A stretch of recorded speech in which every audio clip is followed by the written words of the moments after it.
দেখে নেব আজকের সংবাদের শিরোনাম। ছিলেন, আছেন, থাকবেন। বঙ্গ বিজেপিতে দিলীপের গুরুত্ব বোঝালেন শ্রমিক। প্যারা টিচারদের জন্য বিরাট সুখবর, বেতন প্রায় দ্বিগুণ। এবার ট্রাম্পের সঙ্গে সরাসরি লড়াই, আমেরিকান পার্টির ঘোষণা ইলন মাস্কের। ইরানের মাটিতে কি কাঁপছে মাটি? আজ খামেনেইর বড় ঘোষণা, শঙ্কায় ইসরায়েল আমেরিকা। চাকরিহারা শিক্ষকদের জন্য বড় সুখবর, এসএসসিতে পাশ না করলেও নিয়োগ পাবেন সবাই।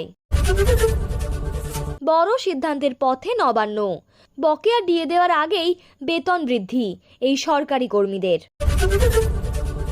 ইউক্রেন যুদ্ধ কি তেলের টাকায় নয়? পুতিনের কুবেরের ভান্ডার ফাঁস, ভারতের বিরুদ্ধে পশ্চিমা দেশের ফাঁকা হুমকি। আজও বাংলায় ভারী বর্ষণের পূর্বাভাস, 7 জেলায় কমলা সতর্কতা। নাগরিকত্ব বা জন্মের প্রমাণ নয়, আধার কার্ড, জানালো নির্বাচন কমিশন। উল্টো রথের দিন দুর্ঘটনা, দিনহাটায় জগন্নাথ দেবের রথের চূড়া ভেঙে আহত 2। আসছি বিস্তারিত খবরে। ছিলেন, আছেন, থাকবেন। বঙ্গ বিজেপিতে দিলীপের গুরুত্ব বোঝালেন শ্রমিক। বঙ্গ বিজেপিতে ব্যাটন বদল হতেই একাধিক নয়া সম্ভাবনা নিয়ে আলাপ আলোচনা, গুঞ্জন শুরু হয়েছিল। শ্রমিক ভট্টাচার্য নতুন রাজ্য সভাপতি হওয়ার পর ব্যতিক্রমী ভাষণে বুঝিয়ে দিয়েছিলেন সংগঠনে ব্যাপক রদবদল হতে চলেছে। উগ্র হিন্দুত্বের লাইন থেকেও সরে আসছে বিজেপি, বরং সবকা সাথ বার্তা দিয়েছিলেন শ্রমিক। এই গুঞ্জনও শোনা গিয়েছিল শ্রমিকের হাতে দায়িত্ব যাওয়ার ফলে এবার সক্রিয় হয়ে উঠতে পারে দিলীপ ঘোষ গোষ্ঠী। এ নিয়ে এবার মুখ খুললেন শ্রমিক ভট্টাচার্য, বললেন দিলীপ ঘোষকে যেখানে কাজে লাগানোর সেখানেই কাজে লাগানো হবে। ইতিমধ্যে 6 মুরলীধর সেন লেনে দলীয় কার্যালয়ের ভোলবদল করে ফেলেছেন রাজ্য বিজেপির নতুন সভাপতি শ্রমিক ভট্টাচার্য। শনিবার কার্যালয় থেকে সমস্ত নেতার ছবি সরিয়ে বড় করে লাগানো হয়েছে দলের প্রতীক পদ্মের ছবি। এমনকি প্রধানমন্ত্রী নরেন্দ্র মোদী, স্বরাষ্ট্রমন্ত্রী অমিত শাহ, সর্বভারতীয় সভাপতি জেপি নাড্ডার ছবিও সরিয়ে ফেলা হয়েছে, কারণ তিনি মনে করেন যে ব্যক্তির চেয়ে দল বড়। এবার রাজ্য বিজেপির প্রাক্তন সভাপতি দিলীপ ঘোষকে নিয়েও মুখ খুললেন বর্তমান শ্রমিক ভট্টাচার্য। 2 দিন আগে শ্রমিকের শপথ অনুষ্ঠানে ব্রাত্য ছিলেন দিলীপ ঘোষ। ওই দিন দলের কারো মুখে তার নামটুকু শোনা যায়নি। তবে এই জল্পনা আরও উস্কে উঠেছিল যে তবে কি দল আর দিলীপ ঘোষকে তেমন গুরুত্ব দিচ্ছে না। শনিবার তা স্পষ্ট করে দিলেন শ্রমিক। প্রাক্তন রাজ্য সভাপতি যে কতটা গুরুত্বপূর্ণ তা বুঝিয়ে দিলেন। তার কথায় দিলীপ ঘোষ কোথাও যাননি, উনি কোথাও যাবেন না, দল ঠিক সিদ্ধান্ত নেবে। দিলীপ ঘোষকে যেখানে কাজে লাগানোর সেখানেই লাগানো হবে। দিলীপ ঘোষ ছিলেন, আছেন এবং থাকবেন। এই দিন বিরোধী দলনেতা শুভেন্দু অধিকারীকে নিয়েও ইঙ্গিতপূর্ণ মন্তব্য করেছেন নয়া সভাপতি। মুরলীধর সেন লেনের দলীয় কার্যালয় থেকে শুভেন্দু সহ নেতাদের ছবি সরানো নিয়ে প্রশ্ন করা হলে তার উত্তরে, আমি এটা বিশ্বাস করি না যে তিনি শুধু বিজেপির হৃদয়ে আছেন, তৃণমূলের হৃদয়েও আছেন। তৃণমূল সারাদিনে বারবার শুভেন্দু শুভেন্দু করে, তা থেকে স্পষ্ট। তার এই মন্তব্য যথেষ্ট তাৎপর্যপূর্ণ বলেই মনে করছে ওয়াকিবহল মহল। হিন্দুত্ব নিয়ে শ্রমিক শুভেন্দুর ভিন্ন মত প্রকাশ্যে এসেছে ইতিমধ্যে। অনেকেই বলছে রাজ্য সংগঠনে গোষ্ঠীদ্বন্দ্ব মেটার বদলে জিইয়ে রইল। আর বর্তমান রাজ্য সভাপতির এহেন মন্তব্যে আরও একটি বিষয় স্পষ্ট হয়ে গেল, গেরুয়া সংগঠনের আদি নেতৃত্বই ফের গুরুত্ব দেয়া হচ্ছে। প্যারা টিচারদের জন্য বিরাট সুখবর, বেতন প্রায় দ্বিগুণ। পশ্চিমবঙ্গে কর্মরত কয়েক হাজার প্যারা টিচারের জীবনে আসতে চলেছে বিরাট বড় এক পরিবর্তন। সূত্র মারফত জানা যাচ্ছে রাজ্য সরকার তাদের বেতন কাঠামোতে একটি গুরুত্বপূর্ণ সংশোধন আনতে চলেছে। এই নয়া পরিবর্তনের ফলে প্রাইমারি টিচারদের মাসিক বেতন সম্ভাব্যভাবে 35,000 টাকা পর্যন্ত বাড়তে পারে, যা তাদের দীর্ঘদিনের আর্থিক সমস্যা সমাধানের এক নতুন দিগন্ত খুলে দেবে। একইভাবে আপার প্রাইমারি প্যারা টিচারদের বেতনও 40,000 টাকা পর্যন্ত বৃদ্ধি হতে পারে বলে খবর। এই প্রস্তাবিত বেতন বৃদ্ধি তাদের বর্তমান বেতনের তুলনায় অনেকটাই বেশি, যা সহকারী শিক্ষকদের প্রাথমিক বেতনের প্রায় কাছাকাছি। এই পদক্ষেপ নিঃসন্দেহে প্যারা টিচারদের কাজের প্রতি উৎসাহ বাড়াবে এবং তাদের জীবনযাত্রার মান ও উন্নয়নে সাহায্য করবে। চাকরিহারা শিক্ষকদের জন্য সুখবর, এসএসসিতে পাস না করলেও নিয়োগ পাবেন সবাই, কিন্তু কিভাবে? সম্প্রতি সুপ্রিম কোর্টের নির্দেশে চাকরিচ্যুত হয়েছেন রাজ্যের 26,000 শিক্ষক। আবার নতুন করে পরীক্ষায় বসতে হবে সবাইকে। এদিকে পরীক্ষায় বসলেই যে পাশ করবেন সেই গ্যারান্টি দিতে পারছেন না কোনো চাকরিহারা শিক্ষক, কারণ কম্পিটিশন হবে অনেকের সঙ্গে। তাছাড়া 7 বছর চাকরি করার পর ফের চাকরির পরীক্ষায় বসে পাশ করা কার্যত চ্যালেঞ্জ। সূত্রের খবর, এই চাকরিহারা শিক্ষক যারা পরীক্ষা দিয়েও পাশ করতে পারবেন না, তাদের কথা মাথায় রেখে পশ্চিমবঙ্গ প্যারাটিচারদের জন্য আসছে সুখবর। জেনে নিন বেতন ও সুবিধার সম্ভাব্য পরিবর্তন। পশ্চিমবঙ্গের হাজার হাজার প্যারাটিচারদের জন্য এক নতুন আশার সঞ্চার হয়েছে। সরকারি স্তরে এমন কিছু প্রস্তাব নিয়ে আলোচনা চলছে যা বাস্তবায়িত হলে তাদের আর্থিক ও সামাজিক মর্যাদা বড়সড় পরিবর্তন আসবে। সূত্রের খবর অনুযায়ী বেতন বৃদ্ধি থেকে শুরু করে পদের নাম পরিবর্তন, বদলি সুবিধা, ছুটি ও অন্যান্য সুযোগ সুবিধা সবকিছু নিয়েই রাজ্য সরকার গভীরভাবে চিন্তা ভাবনা করছে। সবচেয়ে বড় পরিবর্তন হতে পারে নামকরণে। দীর্ঘদিনের প্যারাটিচার পদকে নতুন করে নাম দেয়া হতে পারে অতিরিক্ত সহকারী শিক্ষক।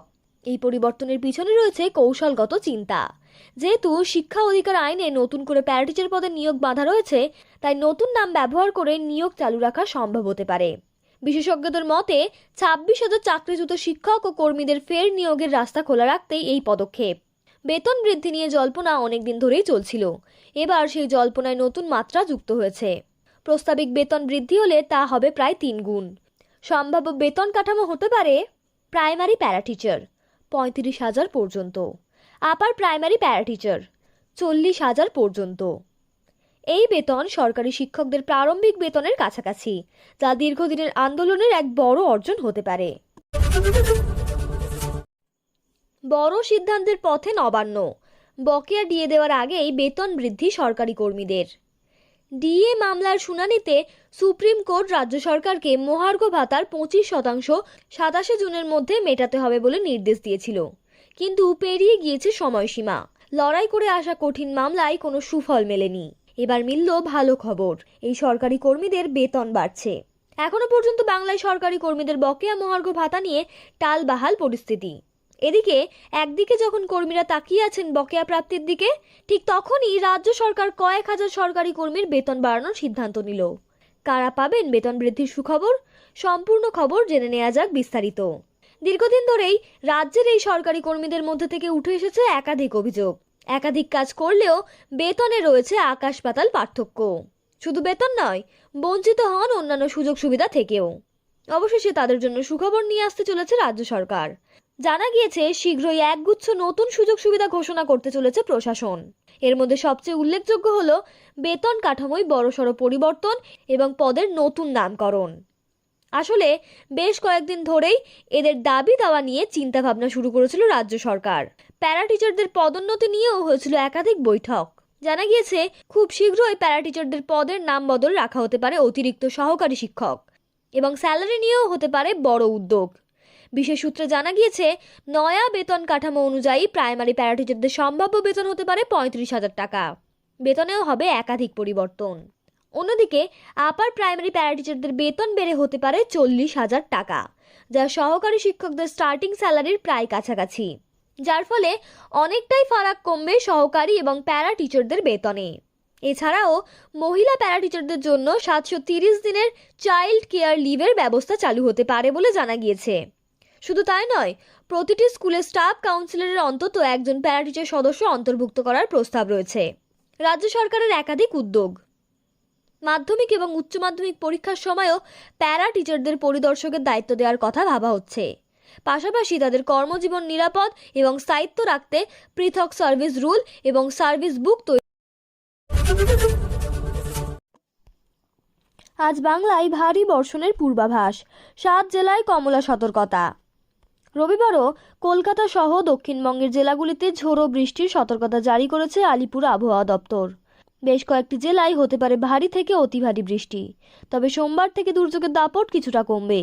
আবহাওয়া সংক্রান্ত কোনো সতর্কতা সোমবারের পর থেকে আপাতত আর জারি করা হয়নি। রাজ্যে বর্ষার বাতাস অত্যন্ত সক্রিয় হয়ে রয়েছে। সেই সঙ্গে ঘূর্ণবাতও তৈরি হয়েছে গাঙ্গেয় বদ্বীপের উপর। তার প্রভাবেই বৃষ্টি হচ্ছে বলে মত আবহাওয়াবিদদের। আবহাওয়া অফিস জানিয়েছেন রবিবার ভারী বৃষ্টি হতে পারে দক্ষিণ 24 পরগনা, পূর্ব মেদিনীপুর, বাঁকুড়া এবং পশ্চিম বর্ধমানে। পুরুলিয়া, ঝাড়গ্রাম এবং পশ্চিম মেদিনীপুরে অতি ভারী বর্ষণের সম্ভাবনাও রয়েছে। এই জেলাগুলিতে কমলা সতর্কতা জারি করেছে। এর মধ্যে কেবল ঝাড়গ্রাম এবং পুরুলিয়ায় অতি ভারী বৃষ্টি চলবে সোমবার পর্যন্ত। অন্য জেলাগুলিতে সোমবার আর কোনো সতর্কতা নেই। কলকাতা সহ দক্ষিণবঙ্গের বাকি জেলায় রবিবার বিক্ষিপ্তভাবে বজ্রবিদ্যুৎ সহ হালকা থেকে মাঝারি বৃষ্টিপাত হতে পারে, সঙ্গে বইতে পারে 30 থেকে 40 কিলোমিটার ঝোড়ো হাওয়া। আজকের আবহাওয়া রবিবার 6 জুলাই কলকাতা পশ্চিমবঙ্গ। সর্বাধিক তাপমাত্রা 31 ডিগ্রি সেলসিয়াস। বৃষ্টি হবে উত্তরবঙ্গেও। মঙ্গলবার থেকে উত্তরের জেলাগুলিতে বৃষ্টির দাপট আবার বাড়তে পারে। মঙ্গলবার ভারী বৃষ্টির সম্ভাবনা রয়েছে দার্জিলিং, জলপাইগুড়ি, কালিম্পং এবং আলিপুরদুয়ারে। এছাড়া বুধবার জলপাইগুড়ি, আলিপুরদুয়ার ও কোচবিহার এবং বৃহস্পতিবার জলপাইগুড়ি ও আলিপুরদুয়ারের ভারী বৃষ্টির সতর্কতা জারি করা হয়েছে। এই জেলাগুলিতে বৃষ্টি হতে পারে 7 থেকে 11 সেন্টিমিটার। রবিবার সকাল থেকেই কলকাতার অধিকাংশ জায়গায় মেঘলা আকাশ। বৃষ্টির কারণে তাপমাত্রা কম আছে। রবিবার কলকাতার সর্বনিম্ন তাপমাত্রা ছিল 26.8 ডিগ্রি সেন্টিগ্রেড, যা স্বাভাবিক। শনিবার দিনের সর্বোচ্চ তাপমাত্রা ছিল 30.6 ডিগ্রি সেন্টিগ্রেড, স্বাভাবিকের চেয়ে 1.9 ডিগ্রি কম। ইরান ইসরায়েল সংঘাতের পর প্রথম প্রকাশ্যে এলেন আয়াতোল্লাহ আলী খামেনি। বহুদিন পর ইরানের সর্বোচ্চ ধর্মীয় নেতাকে উচ্ছ্বাস প্রকাশ করতে দেখা যায় তার অনুগামীদের। শনিবার তেহরানের একটি প্রেক্ষাগৃহে ইসলাম ধর্মাবলম্বীদের একটি বার্ষিক অনুষ্ঠানে চেনা পোশাক এবং চেনা মেজাজে দেখা যায় খামেনেইকে। সেই ছবি সম্প্রচারিত হয় ইরানের সরকারি সংবাদ মাধ্যমে। প্রসঙ্গত, গত 13 মে ইরান ইসরায়েল সংঘাত শুরু হওয়ার পর প্রকাশ্যে দেখা যায়নি খামেনেইকে। তবে একাধিকবার আগে থেকে রেকর্ড করা বার্তায় আমেরিকা এবং ইসরায়েলকে তোপ দেগেছেন তিনি। 12 দিনের যুদ্ধ থামার পরেও দীর্ঘ সময় ধরে খামেনেইকে প্রকাশ্যে দেখা যায়নি। তিনি কোথায় আছেন, কিভাবে আছেন তা নিয়ে একাধিক জল্পনা ছড়ায় ইরানে। তবে খামেনেইর ঘনিষ্ঠ মহল সূত্রে জানা যায়, সম্ভাব্য হামলা থেকে রক্ষা পেতেই গোপন স্থানে বাংকারে আশ্রয় নিয়েছিলেন তিনি। গোপন আস্তানার অবস্থান ফাঁস হয়ে যাওয়ার আশঙ্কায় বৈদ্যুতিক সরঞ্জামও ব্যবহার করছিলেন না তিনি। শনিবার অবশ্য কোনো বিবৃতি বা ভাষণ দেননি খামেনেই। ইরানের সরকারি সংবাদ মাধ্যমের তরফে প্রকাশিত ভিডিওয়ে দেখা গিয়েছে, তাকে দেখেই মুষ্টিবদ্ধ হাত উপরে তুলে স্লোগান দিচ্ছেন কয়েকজন আবার এক নাগারে একটি স্লোগান আওড়াচ্ছেন, যার বাংলা অর্থ তর্জমা করলে দাঁড়ায়, আমাদের রক্তে বইছে নেতার আদর্শ। বস্তুত খামেনেইর আদর্শ ছাড়া ইরানের ধর্মীয় বা প্রশাসনিক কোনো কাজই হয় না। সামরিক বিষয়েও তিনি চূড়ান্ত সিদ্ধান্ত নেন। তবে তার শাসনে ইরানের মৌলিক অধিকার, নারীদের স্বাধীনতার পরিসর ক্রমশ সংকুচিত হচ্ছে বলে অভিযোগ মানবাধিকারের সংগঠনগুলির। খামেনেই প্রশাসনের বিরুদ্ধে রাস্তায় নামা বহু মানুষ বহিঃশত্রু ইসরায়েলকে রুখতে ইরান সরকারের পাশে দাঁড়িয়েছে। বিষয়টি বুঝেই হয়তো শনিবার ইরানের এক প্রবীণ ধর্মগুরুকে সে দেশের জাতীয় সঙ্গীত ও ইরান গাওয়ার অনুরোধ করেন খামেনেই। তাতে গলা মেলান অনুষ্ঠানে উপস্থিত সকল।